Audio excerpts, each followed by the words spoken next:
Hello, you wonderful people, and welcome to another episode of Nerd Mode. This being a show where I introduce you to a series that you may or may not be aware of. For today's episode, I'm going to talk about the CW original series, The 100. Like always, this isn't a review, it's just me talking about a series that I really like that I recommend you check out for yourself. The 100 is an action sci-fi drama where the last of humanity lives in a space station known as the Ark, which is nearing the end of its time. In preparation for this inevitable end, the station leader sent a group of 100 teenage criminals down to Earth to see if it is survivable. Initially, upon landing on Earth, it seems like easy sailing for the 100 until they quickly learn that they are not alone. Though believed to be abandoned Earth is in fact inhabited by people, the 100 begin referring to them as grounders. What was meant to be their final hope and salvation now becomes a battle for survival all on its own. I mentioned it earlier, but it is important to remember that the 100 is comprised entirely of young adults, which these circumstances would be difficult even for an adult to handle, so it makes what they're able to accomplish that much more impressive. Along those same lines, I'm going to go back and elaborate on something I brought up earlier, the whole them being teenage criminals thing. The Ark has very strict rules, or rather laws.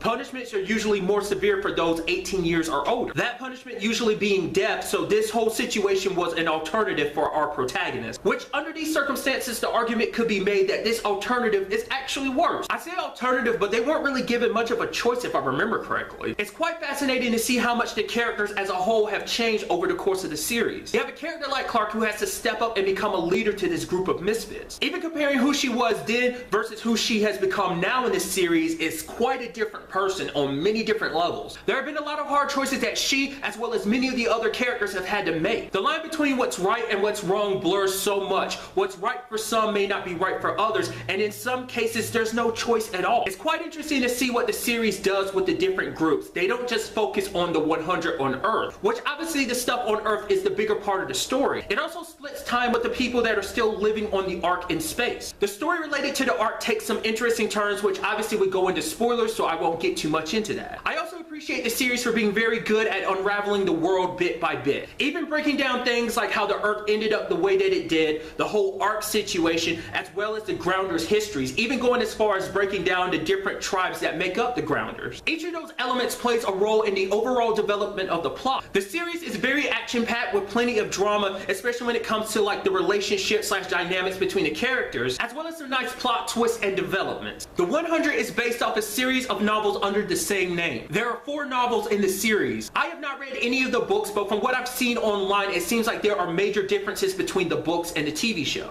Like the direction of the story, as well as the perspective, or rather perspectives, that the books are told from. Like usual when it comes to an adaptation, there are characters that pop up in the TV show that don't exist in the book, and vice versa. So in my opinion, it is well worth checking out both to kind of experience the differences yourself, especially if you like reading. If you are curious about checking out the 100, one great place to do that would be on Netflix. You can find seasons 1 through 4. Season 5 of the 100 premieres on April 24th. Really, that's all I want to talk about in this video. Till the next time we meet, be happy, be safe, live life to the fullest, and enjoy it.